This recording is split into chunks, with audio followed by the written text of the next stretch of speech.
Hola amigos, bienvenidos una vez más a esta serie de programas que estamos dedicando a la exhortación apostólica Amoris Laetitia. Espero que no les esté resultando un tema aburrido.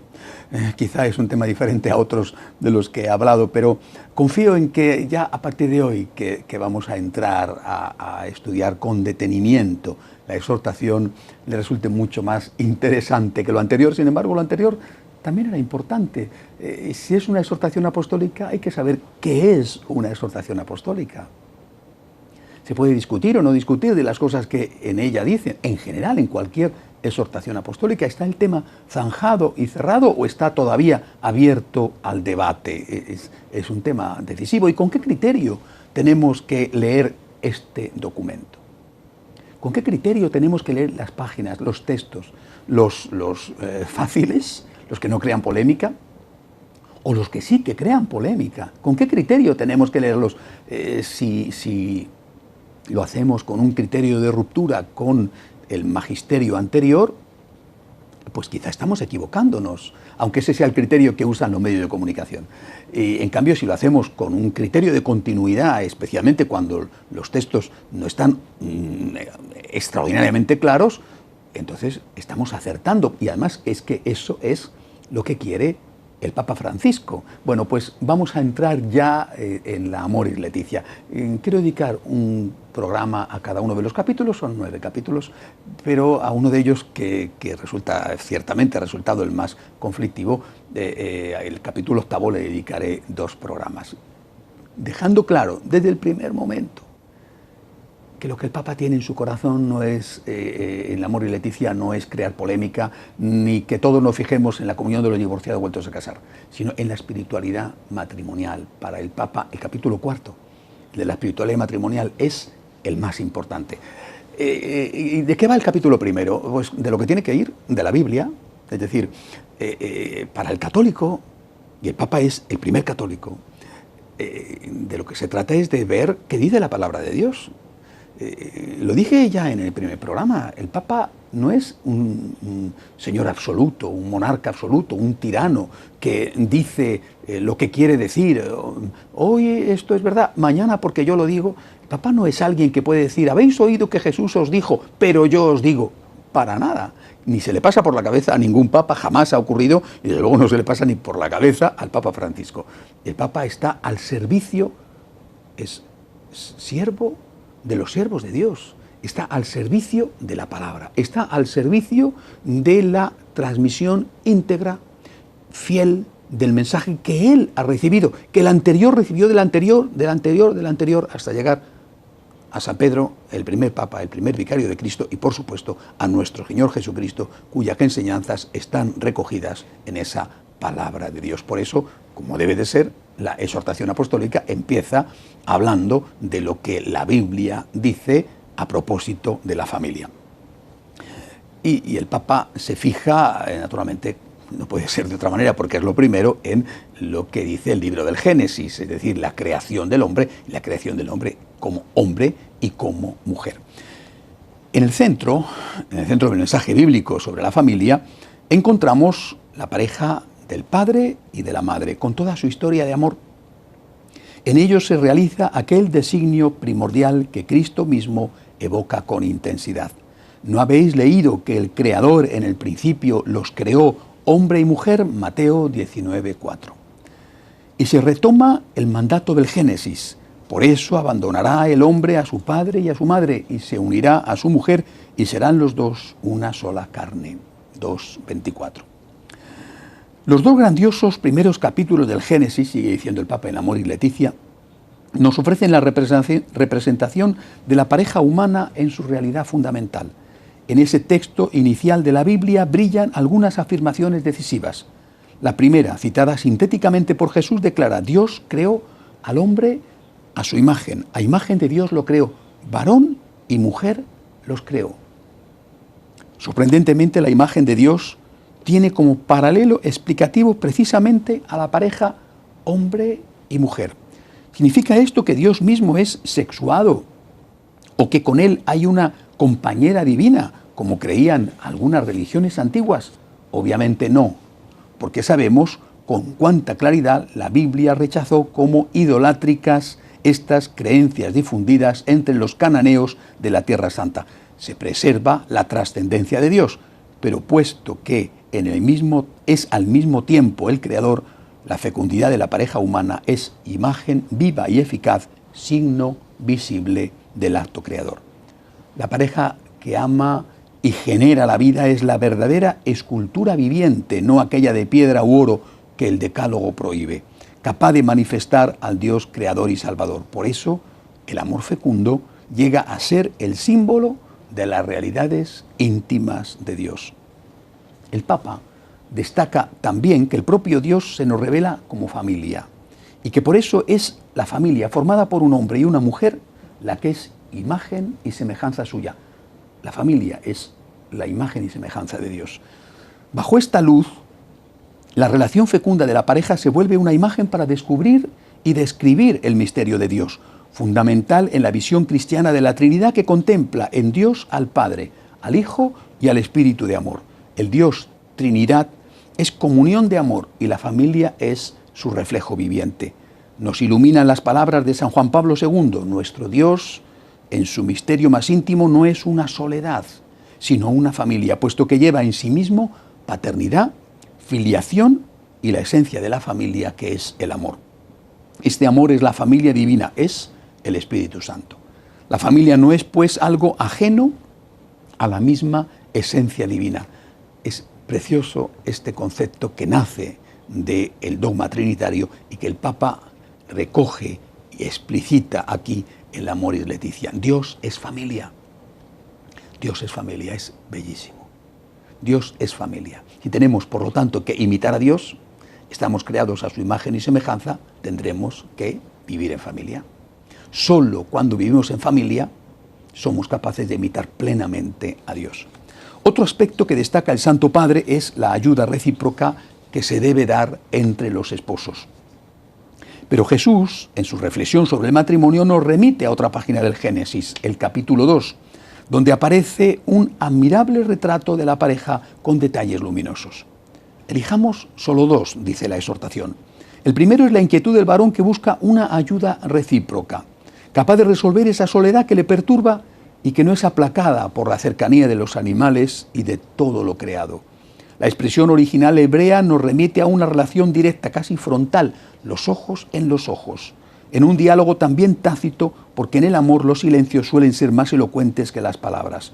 Es el encuentro con un rostro, con un tú, que refleja el amor divino y es el comienzo de la fortuna, una ayuda semejante a él y una columna de apoyo. Como dice un sabio bíblico, o bien como exclamará la mujer del Cantar de los Cantares en una estupenda profesión de amor y de donación en la reciprocidad: mi amado es mío y yo suya. Yo soy para mi amado y mi amado es para mí. De este encuentro, que sana la soledad, surgen la generación y la familia. Este es el segundo detalle que podemos destacar. Adán, que es también el hombre de todos los tiempos y de todas las regiones de nuestro planeta, junto con su mujer, da origen a una nueva familia. Como repite Jesús citando el Génesis, se unirá a su mujer y serán los dos una sola carne. Después, el Santo Padre habla en la Amoris Laetitia de los hijos como de los brotes de olivo de la familia, como las piedras vivas. Unos hijos que no solo tienen que ser alimentados o cuidados en su cuerpo, sino también en su alma. La Biblia considera también a la familia como la sede de la catequesis de los hijos. Un salmo exalta el anuncio familiar de la fe.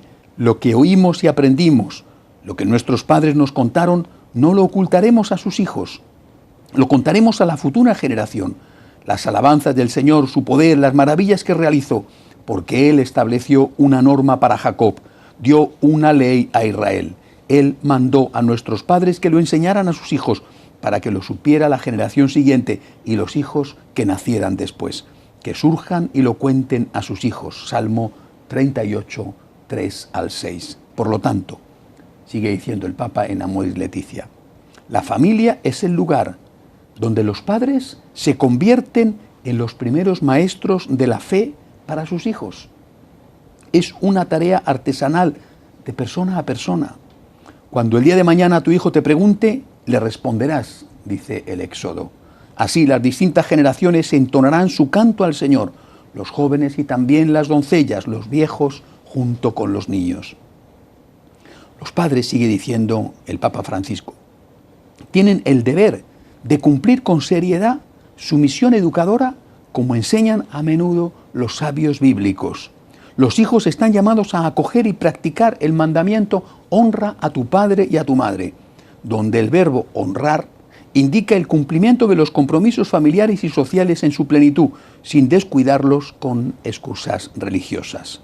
En efecto, el que honra a su padre expía sus pecados, el que respeta a su madre acumula tesoros. Los hijos, dice el Papa, no son, sin embargo, propiedad de los padres. El Evangelio nos recuerda también que los hijos no son una propiedad de la familia, sino que tienen por delante su propio camino de vida. Si es verdad que Jesús se presenta como modelo de obediencia a sus padres terrenos, sometiéndose a ellos, también es cierto que Él manifiesta que la elección de vida del Hijo y su misma vocación cristiana pueden exigir una separación para cumplir con su propia entrega al reino de Dios. Hay que recordar la escena del niño Jesús perdido y hallado en el templo. Es más, esta escena, lo dice el Papa a continuación en Amor y Leticia, él mismo a los 12 años responde a María y a José que tiene otra misión más alta que cumplir, más allá de la que le implica su familia histórica. Sin embargo, ahora el Papa también lo reconoce desde el principio, porque no oculta la realidad. Ha planteado el ideal, la unión de los esposos, imagen de Dios, imagen del Dios trinitario, Dios es familia, la generación de los hijos, la educación de los hijos, sí, pero esa no es toda la realidad, ¿eh? Hay otra realidad. No todo en la familia es amor y armonía. El Papa lo reconoce así ya desde este primer capítulo, aunque sea en los capítulos posteriores, sobre todo el capítulo 8, donde más se detenga a analizar los problemas de las familias. El idilio que manifiesta el Salmo 128 no niega una realidad amarga que marca todas las sagradas escrituras. Es la presencia del dolor, del mal, de la violencia que rompen la vida de la familia y su íntima comunión de vida y de amor. Por algo, el discurso de Cristo sobre el matrimonio está inserto dentro de una disputa sobre el divorcio. La palabra de Dios es testimonio constante de esta dimensión oscura que se abre ya en los inicios, cuando con el pecado la relación de amor y de pureza entre el varón y la mujer se transforma en un dominio. Tendrás ansia de tu marido y él te dominará. Génesis 3:16. Es un sendero de sufrimiento y de sangre que atraviesa muchas páginas de la Biblia a partir de la violencia fratricida de Caín sobre Abel y de los distintos litigios entre los hijos y entre las esposas de los patriarcas Abraham, Isaac y Jacob, llegando luego a las tragedias que llenan de sangre a la familia de David, hasta las múltiples dificultades familiares que surcan la narración de Tobías o la amarga confesión de Job abandonado. Ha alejado de mí a mis parientes, mis conocidos me tienen por extraño, hasta mi vida repugna a mi esposa. Doy asco a mis propios hermanos. Jesús mismo nace en una familia modesta que pronto debe huir a una tierra extranjera. Él entra en la casa de Pedro, donde su suegra está enferma, Marcos 1:30-31. Se deja involucrar en el drama de la muerte en la casa de Jairo o en el hogar de Lázaro. Escucha el grito desesperado de la viuda de Naín ante su hijo muerto. Atiende el clamor del padre del epiléptico en un pequeño pueblo del campo.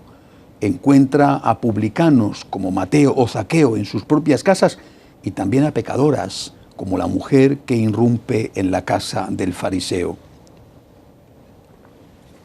Sigue diciendo el Santo Padre en Amoris Leticia, expresando este acercamiento de Cristo a los problemas de la gente. Conoce las ansias y las tensiones de las familias, incorporándolas en sus parábolas, desde los hijos que dejan sus casas para intentar alguna aventura, la parábola del hijo pródigo, hasta los hijos difíciles con comportamientos inexplicables o que son víctimas de la violencia.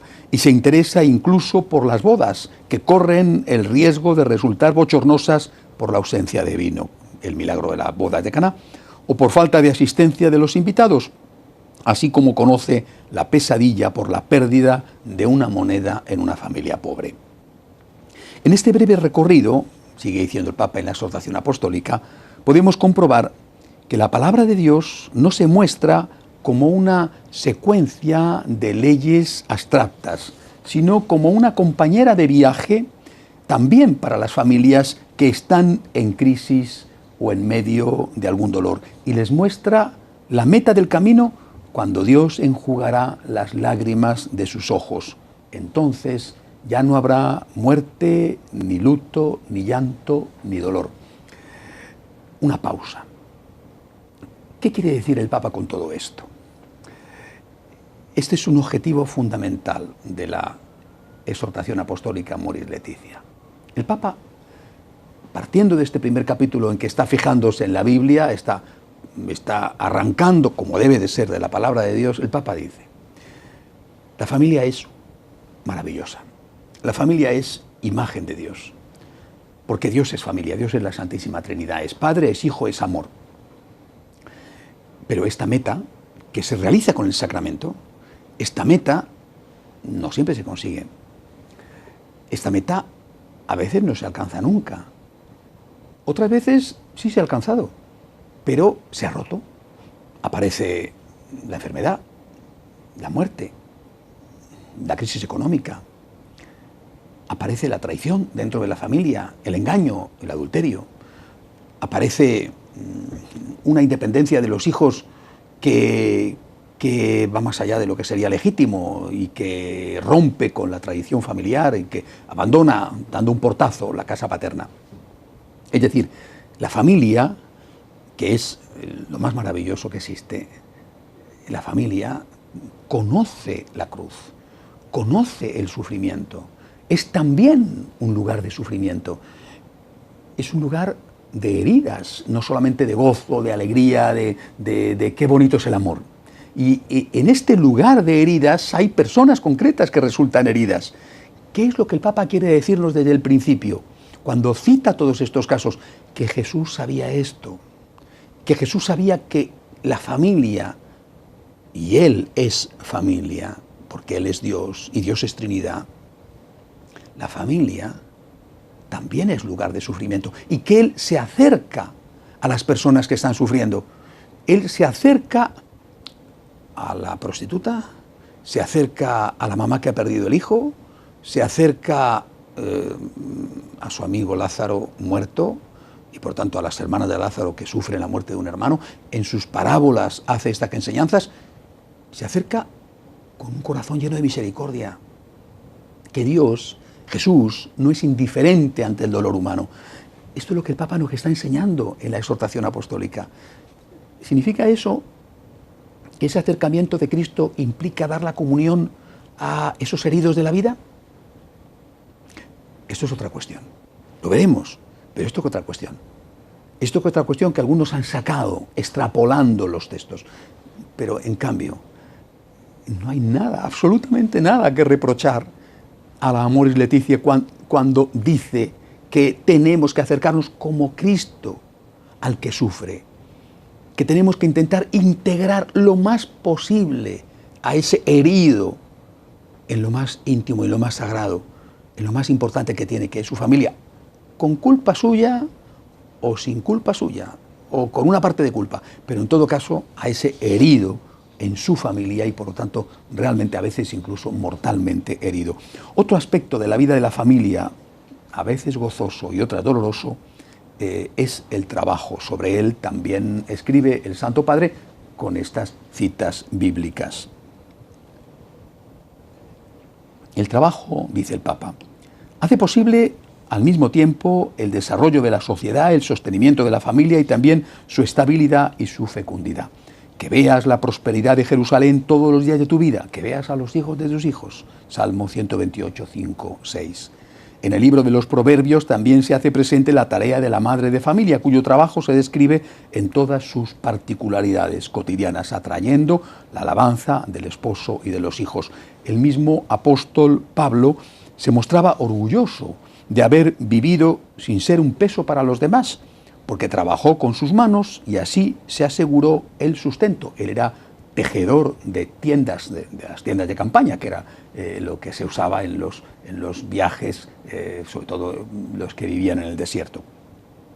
Tan convencido estaba de la necesidad del trabajo que estableció una férrea norma para sus comunidades. Si alguno no quiere trabajar, que tampoco coma. Lo dice en la segunda carta a los tesalonicenses, capítulos 3 al 10.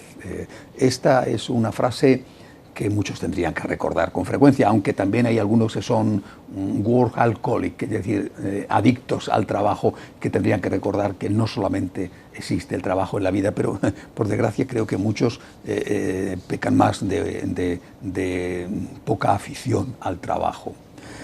Dicho esto, se comprende, sigue diciendo el Papa en Amor y Leticia, que la desocupación y la precariedad laboral se transformen en sufrimiento, como se hace notar en el librito de Ruth y como recuerda Jesús en la parábola de los trabajadores sentados en un ocio forzado en la plaza del pueblo.